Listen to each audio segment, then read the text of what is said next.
All right, hello everyone. Today I want to go through and look at something that you can use in the classroom or with your students or on your own that can help with detecting AI content. I want to start this video off with a caveat or kind of just a disclaimer. I do not think that these AI detection tools should be your one and only line of defense. It's a whole nother conversation that needs to be had as to what does using this technology or using large language models for research, how does that look? That's going to be one of those things that you're going to have to decide what's acceptable in your own classroom. I would suggest laying down ground rules for use that are transparent, that your students are aware of, and you just hold everybody accountable to on that front. With that being said, this is a really good tool. If you have not used GPT-0's website, they have a pretty good AI detection platform. But this one specifically, this is a Chrome plugin. It's called Origin by GPT-0. And today I really just want to dive through a little bit of its features and what it can do for you. So here we go. Okay, so this is a Google Doc that I have written up just on this topic, right? As you can see, so over here, this is the extension. This is kind of what it looks like. There is like a little blue with some circle ring icon that's down in the lower corner. Let's see if I can pull it up now. So that's what the icon looks like, and it'll also be up in your browser by your search bar. But here we go. So this one, if we look at it, it's not a whole lot. I really just wrote some stuff down. And I actually also use Google's AI. I'd come over here and I did their little help me write, and I gave it my topic that I'm doing. So this first portion right here is completely AI generated. I asked it to write something and it popped it out for me. I did give it the direction of not relying too heavily on content detectors, as you can kind of tell if you're reading through it. If you want to take a second to pause it, you can read through it, but that's not the point of the video. The point of the video is this up here. So this is the writing report. What you would do is you would click on it and it'll give you a couple options. So view report, play writing video, AI scan. I really want to throw out, again, there isn't a lot written here, right? So if we did the AI scan, again, it says right here, right? Sentences that are likely written by AI are highlighted. Nothing was highlighted. So let's just start there as like an example of, hey, it's not that accurate, but it did give me a 28% probability that the text was written by AI, which, I mean, about there was AI written. Now going back, these are the other three options that you had. So now we have an origin writing report.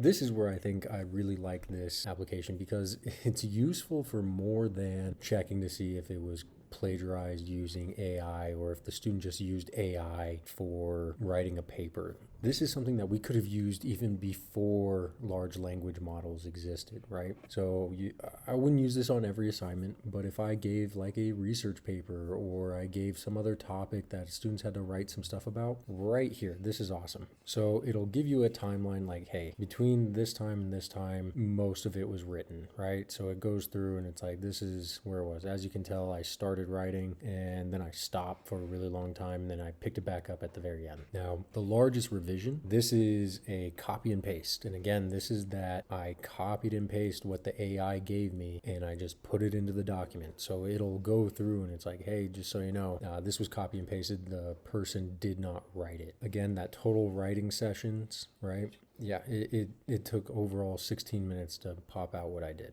And again, there was a huge chunk of time there where I did nothing. So, and again, time, all that stuff. So then you've got the writing process video. So again, I copied and pasted this into the document. That's where it's going to start.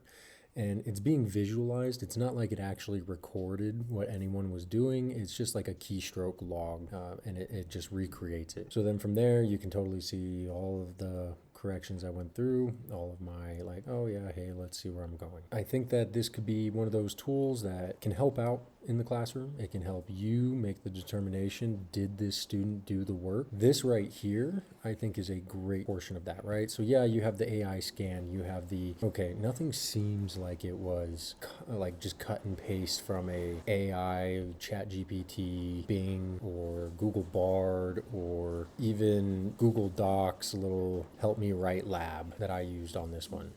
Right, 28% probability. Again, I mean, I'm sure there's even a disclaimer percentage. You can go here and it'll give you more information.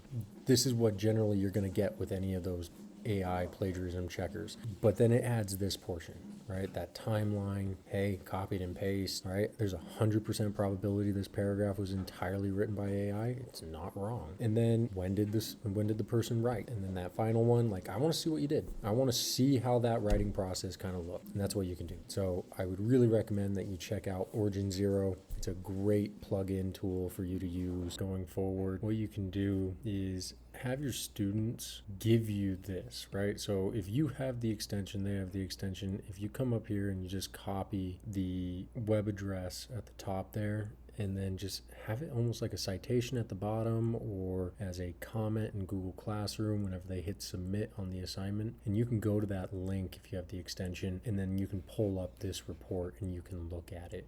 Again, it would be really time consuming if you do that for every single one. But this is more if you feel like, hey, you know what, this is a good kid and this is a good student at least, but this work is above their par or what they normally give me. I just want to kind of look and see the process of that, and you can make that as like a requirement. So that's just one of those things. You can just come up here, make that copy, and then have the students just plug that in with their submission. Other than that, I hope you have a great day, and talk to you soon.